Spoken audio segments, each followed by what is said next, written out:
अपने आप को लोगों से दूर रखो, सबसे ताकतवर हो जाओगे। अपनी जिंदगी की कीमत को समझो, ऐसा गौतम बुद्ध ने कई सालों पहले अपने शिष्यों से क्यों कहा था। चलिए जानते हैं, एक कहानी के माध्यम से। तो बिना देर किए चलिए उस कहानी की शुरुआत करते हैं। जिंदगी की कीमत क्या है? हम में से बहुत से लोग अपनी जिंदगी की वैल्यू नहीं समझते और अपने जीवन को ऐसी चीजों में बर्बाद कर देते हैं जिनसे हमारा नुकसान ही होता है। कुछ लोग अपनी जिंदगी शराब के पीछे बर्बाद कर देते हैं, तो कुछ लड़कियों के चक्कर में, और कुछ अपनी सारी जिंदगी पैसा पैसा करके बर्बाद कर देते हैं। आज की इस कहानी के जरिए आप जानेंगे कि हमारी जिंदगी कितनी कीमती है और हमें अपनी इस कीमती जिंदगी को किस तरह जीना चाहिए। एक बार की बात है, गौतम बुद्ध अपने शिष्यों को जिंदगी से जुड़ी अच्छी बुरी चीजों का ज्ञान दे रहे थे। सभी शिष्य उनकी बातों को बहुत ध्यान से सुन रहे थे। उन सभी में एक शिष्य ऐसा था जिसे प्रश्न पूछने की बहुत आदत थी। वो उठकर गौतम बुद्ध के पास गया और उनसे बोला, आप हमें जिंदगी के बारे में जो कुछ सिखा रहे हैं उस सब का क्या फायदा? क्योंकि हम में से बहुत से बच्चों को ये भी नहीं पता कि हमारे जीवन का मूल्य क्या है और ये जीवन हमारे लिए कितना कीमती है। पहले आप हमें ये बताइए कि इस जीवन का मूल्य क्या है। अपने शिष्य की बात सुनकर गौतम बुद्ध अपने कक्ष में गए और एक चमकता हुआ पत्थर का टुकड़ा लेकर आए। वो टुकड़ा उन्होंने अपने शिष्य को दिया और बोले, मैं तुम्हें इस जीवन का मूल्य तब बताऊंगा जब तुम इस पत्थर का सही मूल्य पता लगा कर आओगे। साथ ही ये ध्यान रखना कि तुम्हें ये पत्थर का टुकड़ा किसी को बेचना नहीं है। गौतम बुद्ध की बात मानकर वो शिष्य बाजार की तरफ चला गया। बाजार में सबसे पहले उसकी नजर एक फल बेचने वाले पर पड़ी और उसने वो पत्थर उस फल वाले को दिखाया और बोला, इस पत्थर के बदले आप मुझे कितने फल दे सकते हो? फल वाला बोला, ये पत्थर कुछ खास तो नहीं है, लेकिन फिर भी इसके बदले में तुम्हें 10 केले दे सकता हूं। वो शिष्य उस पत्थर को लेकर आगे चला गया। फिर उसे एक सब्जी वाला मिला। शिष्य ने उस सब्जी वाले से उस पत्थर की कीमत पूछी। सब्जी वाले ने उस पत्थर को ध्यान से देखा और बोला, इस पत्थर की कीमत के बदले में तुम्हें ज्यादा से ज्यादा एक बोरी भरकर सब्जियां दे सकता हूं। इसके बाद वो शिष्य उस पत्थर को लेकर एक सोने के व्यापारी के पास गया। उस पत्थर के टुकड़े की चमक देखते ही उस सुनार ने उसकी कीमत 100 सोने के सिक्के लगाई। शिष्य ने वो टुकड़ा बेचने से मना किया तो वो सुनार उसके बदले 200 सोने के सिक्के देने को भी राजी हो गया, लेकिन शिष्य ने वो पत्थर नहीं बेचा। इसके बाद वो शिष्य एक हीरों के व्यापारी के पास गया और उनके सामने उसने वो पत्थर के टुकड़े को रख दिया। उस पत्थर को देखते ही हीरों के व्यापारी ने एक साफ कपड़ा बिछाया, उस पत्थर को उसके ऊपर रखा, फिर उसकी परिक्रमा की और हाथ जोड़कर उस पत्थर को कपड़े में लपेटते हुए वो बोला, तुम जिसे मामूली पत्थर समझकर उसकी कीमत पूछ रहे हो, असल में ये एक बेशकीमती रूबी है। ऐसा रूबी हर किसी को नहीं मिलता। मैं अगर अपना सब कुछ बेच भी दूं तो भी इसकी कीमत नहीं चुका सकता। उस व्यापारी की बातें सुनकर वो शिष्य हैरान हो गया। वो दौड़ा दौड़ा सीधा बुद्ध के पास आया और उन्हें उसने जो कुछ भी बाजार में हुआ वो सब बताया। उसकी अचरज भरी बातें सुनकर गौतम बुद्ध बोले, तुम्हारे सवाल का जवाब इस रूबी की कीमत में ही छिपा है। हमारा जीवन भी एक रूबी है, रूबी की तरह ये भी बेशकीमती है, लेकिन हम इस बात को हमेशा नजरअंदाज करते हैं और अपने जीवन का मूल्य नहीं समझते। हम दूसरों को देखकर और उनके जैसा जीवन जीने की कोशिश में अपने जीवन की कीमत को कम कर देते हैं।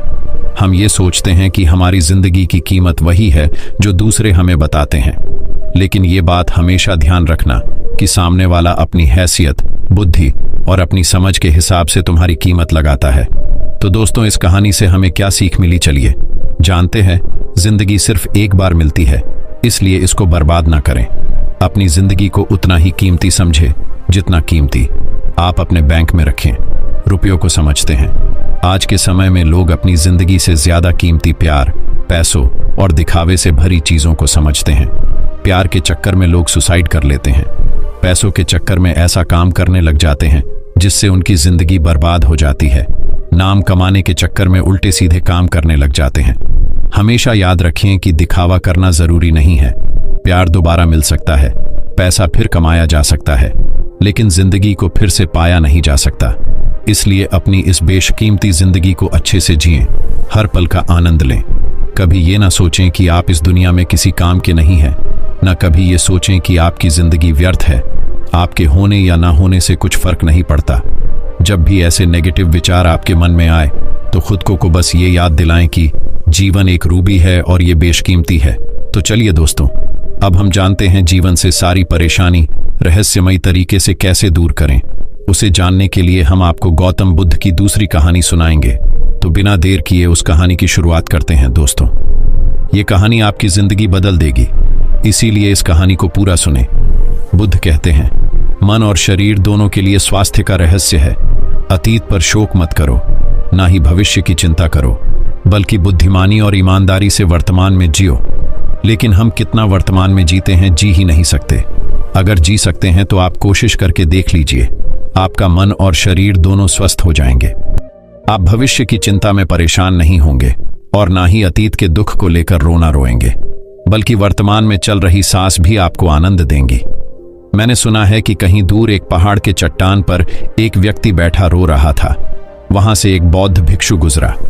उसे रोता देख भिक्षु उस व्यक्ति के पास आया और बोला, क्या तुम यहां से कूदकर आत्महत्या करना चाहते हो?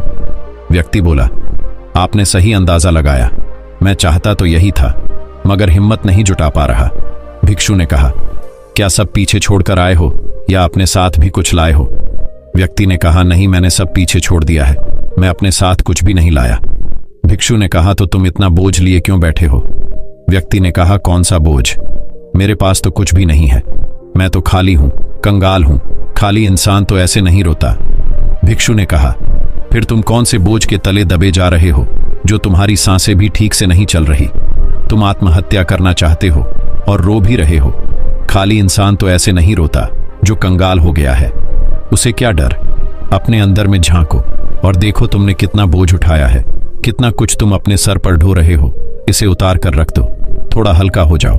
कब तक इस बोझ के तले दबे रहोगे? वह व्यक्ति भिक्षु के चरणों में गिर पड़ा और बोला, आपने तो मुझे पढ़ लिया, मेरे अपने भी मुझे नहीं समझ पाए। आप ही मेरी समस्या का समाधान कर सकते हैं।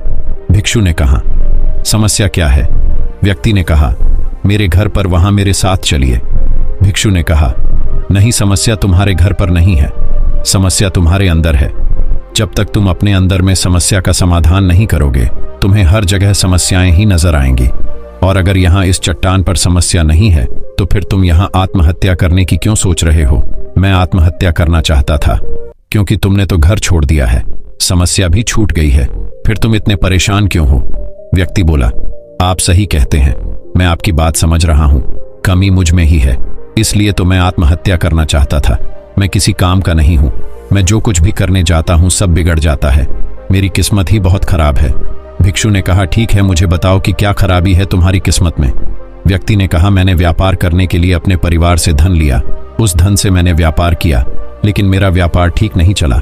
शुरू में मेरे परिवार वालों ने मेरा साथ दिया, लेकिन धीरे धीरे जैसे जैसे मैं अपने व्यापार में नुकसान उठाता गया, मेरे परिवार वाले भी मुझसे दूर हो गए।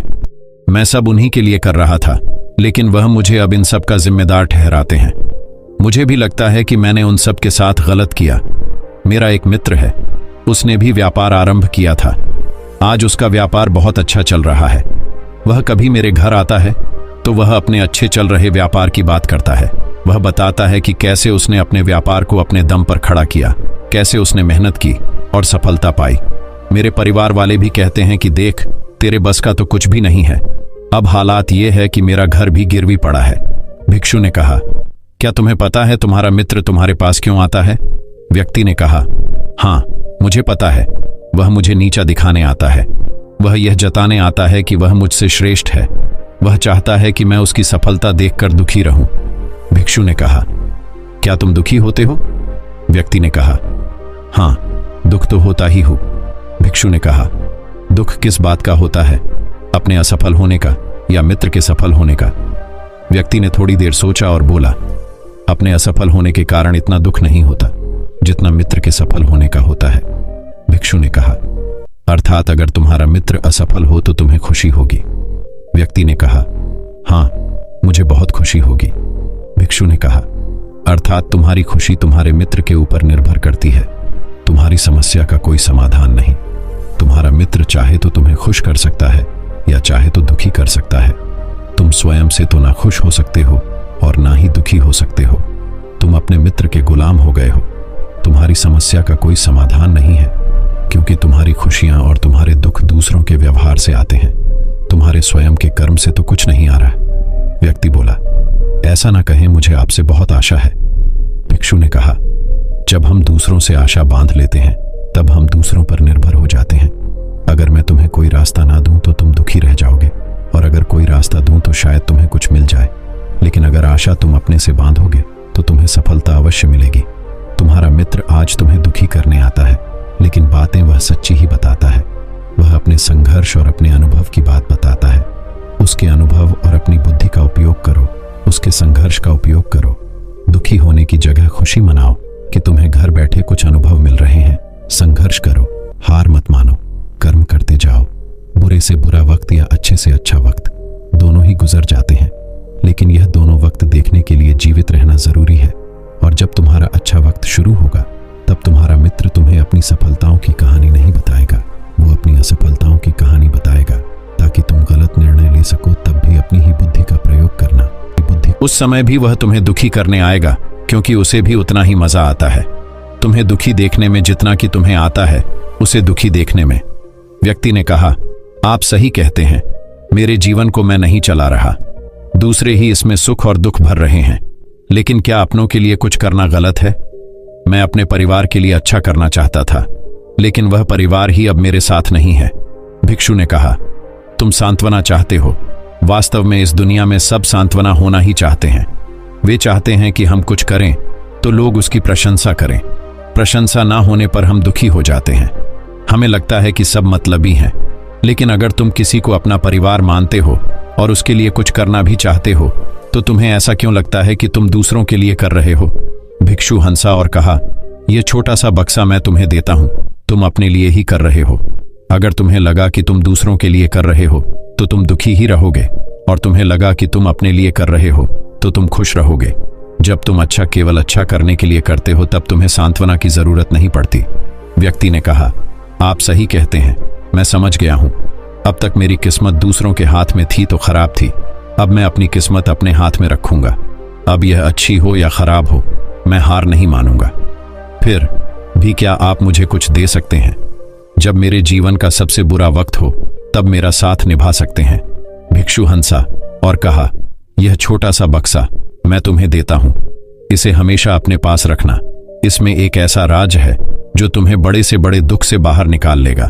लेकिन इसे तभी खोलना जब तुम्हारी जिंदगी में कोई राह ना रह जाए और तुम्हें लगे कि सब व्यर्थ है, मेरी बातें भी व्यर्थ हैं, यह दुनिया व्यर्थ है, यहां रहना भी व्यर्थ है। भूख से उसके माता पिता की मृत्यु हो गई।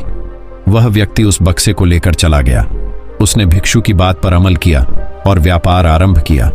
उसका व्यापार अच्छा चला, उसका जीवन भी अच्छा बीत रहा था। परिवार वाले भी उसके साथ आ गए थे। अब वह जो कुछ भी कर रहा था सब अपने लिए ही कर रहा था। भूतकाल का रोना भी वह छोड़ चुका था, भविष्यकाल की चिंता भी वह नहीं करता था। वर्तमान को सुधारने में लगा रहता था। लेकिन वक्त बदलता है, अच्छा समय हमेशा नहीं रहता और बुरा समय भी हमेशा नहीं रहता। उसका अच्छा समय भी समाप्त हो गया। उसके राज्य पर किसी राजा ने चढ़ाई कर दी। उसका घर तबाह हो गया, व्यापार तबाह हो गया। उसे अपने परिवार के साथ वहां से भागना पड़ा। उसके पास खाने के लिए भी पैसे नहीं थे। भूख से उसके माता पिता की मृत्यु हो गई। वह अपने पत्नी और एक छोटे भाई और 2 बच्चों को लेकर इधर उधर भटक रहा था। उसके बच्चे बीमार थे, उसे पैसा चाहिए था, लेकिन उसके पास कुछ भी नहीं था। तब उसे लगा कि सब व्यर्थ है, उसका जीवन व्यर्थ है, इस पृथ्वी पर सब कुछ व्यर्थ है। सब बातें जो भिक्षु ने कही थी सब व्यर्थ है, किसी भी बात का कोई मतलब नहीं है। अंततः जीवन समाप्त ही होना है, तो फिर जीवित रहकर क्या फायदा? जब वह यह सब सोच रहा था तब उसकी नजर उस छोटे बक्से पर पड़ी जो उसे भिक्षु ने दिया था। उसने उसे खोला। उसमें एक पर्ची थी जिस पर कुछ लिखा था। उसने उसे पढ़ा और जोर से हंसा। उस पर्ची पर लिखा था, यह वक्त भी गुजर जाएगा। उस बक्से में एक सोने का सिक्का था जिससे उसने अपनी नई जिंदगी की शुरुआत की। हो सकता है आपके पास वह सोने का सिक्का ना हो, लेकिन आपके पास हिम्मत तो है ना कुछ कर ही लेंगे। दोस्तों, आगे बढ़ने से पहले ऐसे ही और बेहतरीन कहानी देखने के लिए हमारे चैनल को सब्सक्राइब कीजिए। तो चलिए बढ़ते हैं हमारी बुद्ध की तीसरी कहानी की तरफ। अपने जीवन से दुख कैसे खत्म करें, चलिए जानते हैं गौतम बुद्ध से। दोस्तों, हमारे जीवन में दुख तो बहुत आता है और यह दुख सबके जीवन में आता है, मगर हम अपनी जिंदगी में दुख से बहुत परेशान हो जाते हैं। तो दोस्तों, आज हम आपके लिए लेकर आए हैं गौतम बुद्ध की एक ऐसी कहानी जो आपके दुखों को दूर कर सकता है। दुख की घड़ी में क्या करें। सबल नाम का एक व्यक्ति अपने जीवन से बड़ा निराश था। उसकी निराशा का कारण यह था कि वह अभी तक कुछ नहीं करता था। उसके घर वाले उसे दूसरों का उदाहरण देकर ताने मारते थे कि वह सब तो कामयाब हो गए और तू यही का यही है। जब भी वह कहीं बाहर जाता तो लोग से उससे पूछते कि तुम क्या कर रहे हो, और उसे यह कहने में बहुत शर्म महसूस होती कि वह अभी कुछ नहीं कर रहा, कुछ करने की कोशिश कर रहा है। धीरे धीरे उसने लोगों से मुंह छुपाना शुरू कर दिया। उसका दुख इतना बड़ा था कि उसको लगता कि वह धरती पर बोझ है और उसके बस में कुछ भी करना नहीं है। वह कुछ कर ही नहीं सकता तो वह जीकर क्या करेगा। उसे मर जाना चाहिए। वह अकेले में बैठकर रोता और भगवान को दोष देता। एक दिन उसने नगर में गुरु को देखा जो दुख के ऊपर अपना प्रवचन दे रहे थे। गुरु ने कहा, दुख एक गुरु की तरह होता है जो आपको जीवन के बारे में समझाता है और बताता है। यह आपको सही से जीने का तरीका देता है। आप चाहे तो दुख रूपी गुरु से जीवन जीना सीख सकते हैं या दुख में डूबकर बैठकर रो सकते हैं। सबल भी यह बातें सुन रहा था। उसने गुरु से कहा, दुख कुछ सिखाकर नहीं जाता बल्कि पीड़ा देकर जाता है। दुख की पीड़ा अनंत होती है। ऐसा लगता है कि इसके बाद कुछ नहीं मिलने वाला, कुछ नहीं होने वाला। मृत्यु भी उसके सामने कम लगती है। गुरु ने कहा, क्या दुख है तुम्हें का? आपके पास कोई समाधान है? गुरु मुस्कुराए और गुरु ने कहा, जब तुम्हारे जीवन में असली दुख आए तब मेरे पास आना। गुरु वहां से चले गए। सबल ने सोचा, क्या मेरा दुख असली नहीं है? क्या यह दुख जो मैं झेल रहा हूं दुख नहीं है?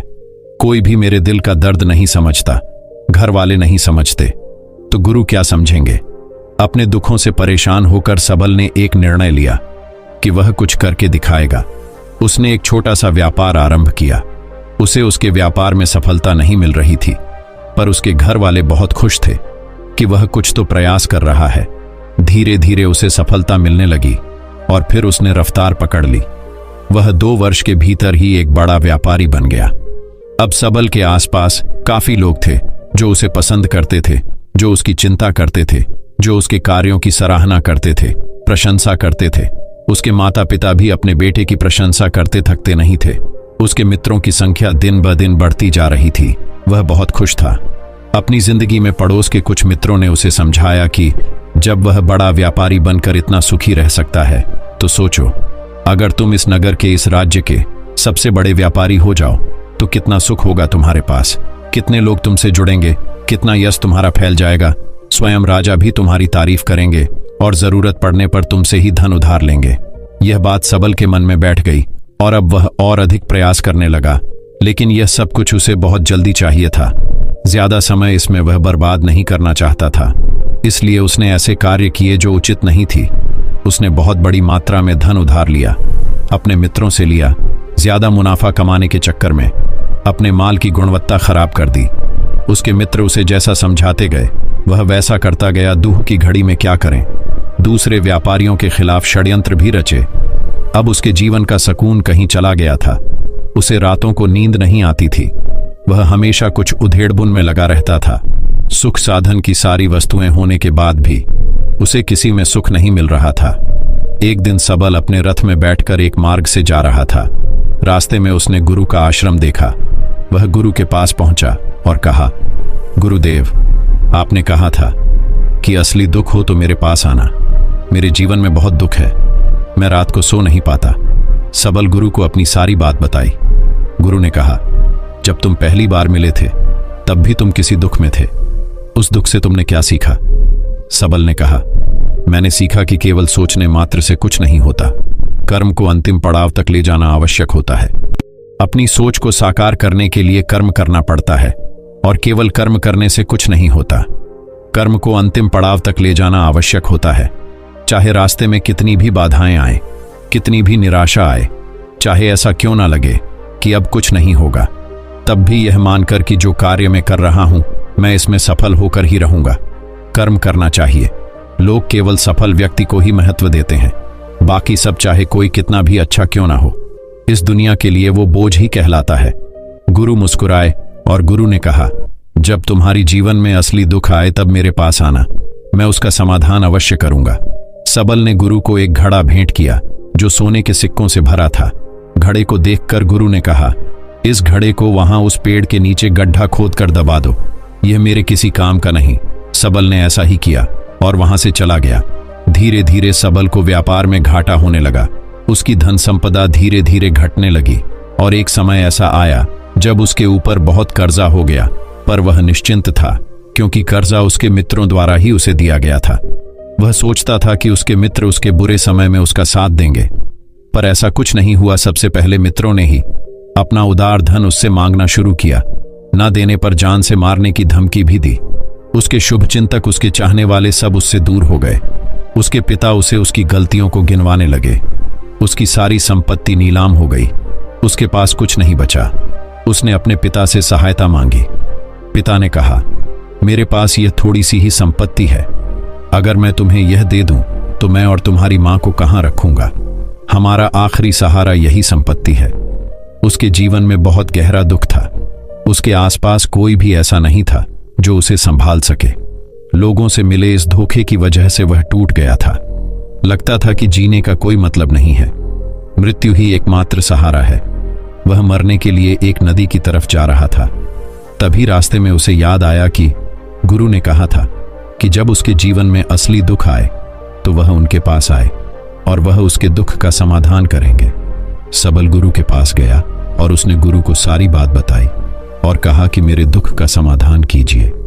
गुरु ने कहा, जब तुम्हारे जीवन में असली दुख आए तब मेरे पास आना, मैं उसका समाधान अवश्य करूंगा।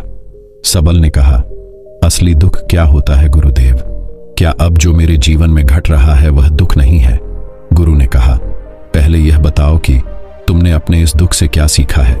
सबल ने कहा, जो लोग तुम्हारी तरक्की के साथ, तुम्हारी सफलता के साथ तुम्हारे साथ साथ आए हैं वह तुम्हें धोखा देंगे, क्योंकि तुम्हारे बुरे समय में वह तुम्हारे साथ नहीं रहेंगे बल्कि तुम्हारा फायदा उठाएंगे। भरोसा केवल उन्हीं लोगों पर करना चाहिए जो तुम्हारे बुरे समय में, असफलता के समय में तुम्हारे साथ खड़े रहे हो। और ऐसे लोग बहुत कम ही देखने को मिलते हैं। जिन्हें मिलते हैं उन्हें हमेशा उनकी कद्र करनी चाहिए। कभी किसी के खिलाफ षड्यंत्र नहीं करना चाहिए। ईमानदारी और धैर्य के साथ काम करना चाहिए। लालच नहीं करना चाहिए। गुरु ने पेड़ के नीचे गड्ढा खोदकर गड़ा हुआ खजाना निकाला जिसमें सोने के सिक्के भरे थे और वह घड़ा सबक को दे दिया और कहा, जब असली दुख हो तभी आना। सबल ने गुरु को प्रणाम किया, धन्यवाद दिया और वह घड़ा लेकर चला गया। उस धन से उसने दोबारा व्यापार शुरू किया और अब वह छोटा सा व्यापारी बनकर भी खुश था और ईमानदारी से काम करते करते वह एक बड़ा व्यापारी भी बन गया। हालांकि इसमें उसे अब कुछ समय लगा, लेकिन अब वह खुश था। उसका जीवन खुशियों से भरा था। लेकिन आप कितने ही अच्छे हैं, कितना ही अच्छा काम करते हो, दान करते हो, पुण्य करते हो, लोगों की मदद करते हो, जीवन में दुख सबके आता है। तो सबल के जीवन में भी दुख आया। उसके माता पिता की मृत्यु हो गई। वह दोनों एक ही दिन मृत्यु को प्राप्त हो गए। सबल अपने माता पिता से बहुत प्रेम करता था, इसलिए उसे बहुत गहरा आघात लगा। वह उन्हें शमशान ले गया। वहां पर उनकी अंतिम क्रिया की गई। सबल ने उन्हें चिता में जलते हुए देखा। उसका मन बेचैन हो गया। उसके मन में हजारों सवाल खड़े हो गए। वह घर वापस आया तो उसने अपने माता पिता की संपत्ति को देखा जिसके लिए वह हमेशा लड़ते रहते थे। आज वह लावारिस पड़ी थी। उसकी देखरेख करने वाले, उसके लिए लड़ने वाले चले गए थे। उसके पिता ने जो भी इकट्ठा किया था सब यही रखा था। एक दिन पहले तक भी वह अपनी संपत्ति के लिए किसी से भी लड़ने के लिए तैयार थे, पर आज नहीं। उसका मन बहुत बेचैन हो रहा था। उसे लग रहा था जैसे कुछ खाली है, कुछ अकेलापन है, कुछ डर है, कुछ है जो समझ नहीं आ रहा। इसलिए वह गुरु के पास पहुंचा। गुरु ने सबल को देखते ही कहा, क्या कोई दुख है? सबल ने कहा, जीवन में वैसे तो कोई दुख नहीं है गुरुदेव, सब ठीक है, सब सुख है, पर आज मेरे माता पिता की मृत्यु हो गई और मेरा मन बहुत दुखी है। गुरु ने कहा, इसमें दुखी होने वाली क्या बात है? एक दिन सबके प्रियजनों को मर जाना है। जीवित तो यहाँ कोई ना रहा और ना कोई रहेगा। तुम भी एक दिन मर जाओगे। हो सकता है कल, या कहो आज, या कहो तो अभी तुम मर सकते हो। सबल ने कहा, गुरुदेव आप यह क्या कह रहे हैं? मैं भी मर जाऊंगा, पर अभी तो मैं जवान हूं। गुरु ने कहा, इस प्यारे से भ्रम में तो सब जीते हैं कि मृत्यु बूढ़ों को आती है, जबकि उनके सामने ही जवान मर जाते हैं, बच्चे भी मर जाते हैं। मृत्यु को किसी की उम्र से कोई लेना देना नहीं है। गुरु के मुख से यह बातें सुनकर सबल वहां से चुपचाप चला गया, पर उसका मन जैसे बेचैन हो गया था। वह कुछ खालीपन सा महसूस कर रहा था। दिन रात वह अपने बारे में ही सोचता रहता कि वह क्या कर रहा है, वह क्या है, क्यों है, कैसे हैं, हम क्या हैं, हम करने क्या आए हैं, क्या बस चीजों का उपभोग करना है और मर जाना है। उसे कोई जवाब नहीं मिल रहा था और उसका दुख बढ़ता ही जा रहा था। कुछ दिन बाद वह वापस गुरु के पास पहुंचा और गुरु को सारी बात बताई। गुरु मुस्कुराए और गुरु ने कहा, आज पहली बार तुम्हारी जीवन में असली दुख उत्पन्न हुआ है। वास्तव में यही है जो दुख कहलाने लायक है कि हमें नहीं पता कि हम क्या कर रहे हैं, क्यों हैं, कैसे हैं, कौन हैं हम और हमें क्या करना है। सबल ने कहा, गुरुदेव मेरे दुख का समाधान कीजिए। गुरु ने कहा, हम सब अपनी जीवन भर क्या इकट्ठा करते रहते हैं। सबल ने कहा, गुरुदेव सभी लोग धन संपत्ति, मान सम्मान, प्रेम परिवार, मित्र शत्रु, पद प्रतिष्ठा इकट्ठा करते रहते हैं। गुरु ने कहा, क्या इनमें से कुछ भी इकट्ठा करके हम अपने साथ ले जा सकते हैं। सबल ने कहा, नहीं गुरुदेव, इनमें से कुछ भी साथ नहीं जाता। मेरे माता पिता के साथ भी कुछ नहीं गया, सब तो यहीं छूट गया। गुरु ने कहा, ध्यान से समझना, इस दुनिया में जिसे हमें इकट्ठा करना है उसे हम कभी इकट्ठा करते ही नहीं। सभी चीजों को देखते हैं लेकिन उसे देखते ही नहीं। जिसे हमें इकट्ठा करना है वह है हम खुद। हम इस दुनिया में अपने आप को इकट्ठा करना है ताकि जब हमारी मृत्यु हो तब हम एक हो सके और अपने आप को पहचान सके। हम बटे हुए हैं प्रेम में, नफरत में, क्रोध में, क्रूरता में, धन में, संपत्ति में, पद में, प्रतिष्ठा में, सम्मान में, पहचान में, धर्म में, जाति में, दूसरों को लूटने में और अपने आप को लुटाने में, और ऐसी ही हजारों लाखों छांव में, वासनाओं में हम बटे पड़े हैं। हम टुकड़ों में जीवन जी रहे हैं। हमारी चेतना कभी एक नहीं हो पाती। हमारी ऊर्जा शक्ति बिखर गई है, इसलिए हमारे पास इतना भी समय नहीं है या इतनी भी शक्ति नहीं है कि हम मुड़कर अपनी ओर देख सकें। वास्तव में लोग जिंदगी भर जिन्हें दुख दुख कहकर चिल्लाते रहते हैं और उनका समाधान खोजते रहते हैं, उन्हें उनका समाधान कभी मिलेगा ही नहीं, क्योंकि जिन्हें वह दुख कहते हैं वह दुख है ही नहीं। इसलिए यहाँ किसी को कभी उनके दुख का समाधान नहीं मिलता। वह बस एक परिस्थिति से छूटकर दूसरी परिस्थिति में फंस जाते हैं। जैसे वह पहली समस्या में रो पड़ते थे वैसे ही वह दूसरी समस्या में रो पड़ते हैं। हमेशा ही एक ही समाधान नजर आता है, वह है मृत्यु, पर वह भी कोई समाधान नहीं है। इसलिए इन सब का अगर परम समाधान चाहिए तो अपने आप को इकट्ठा करो, अपनी ऊर्जा को इस संसार से वापस खींचो, उसे एकत्रित करो, अपने ऊपर ध्यान दो, अपने पर ध्यान लगाओ। मृत्यु से पहले अपने आप को पहचान लो, ऐसे ही बिखरे हुए मत चले जाना। सबल ने कहा, तो क्या गुरुदेव हमें यह संसार छोड़ देना चाहिए, अपनी इच्छाओं को मार देना चाहिए? क्या हमें यहाँ किसी से प्रेम भी नहीं करना चाहिए? गुरु ने कहा, तुमसे इच्छाएं, कामनाएं और वासना ऐसी ही निकलती है जैसे पहाड़ से कोई पत्थर गिर रहा हो, जिस पर पहाड़ का कोई नियंत्रण नहीं है सिवाय देखने के और परेशान होने के और कुछ खोने के। जब तुम एकत्रित हो जाते हो तब जो भी तुम करते हो सब नियंत्रण में रहता है, तब इच्छाएं भी तुम्हारी इच्छा से निकलती है। सबल ने कहा, गुरुदेव आपने मेरे सच्चे दुख का निवारण कर दिया है, आपका बहुत धन्यवाद। अब मैं अपने आप को एकत्रित करूंगा गुरुदेव।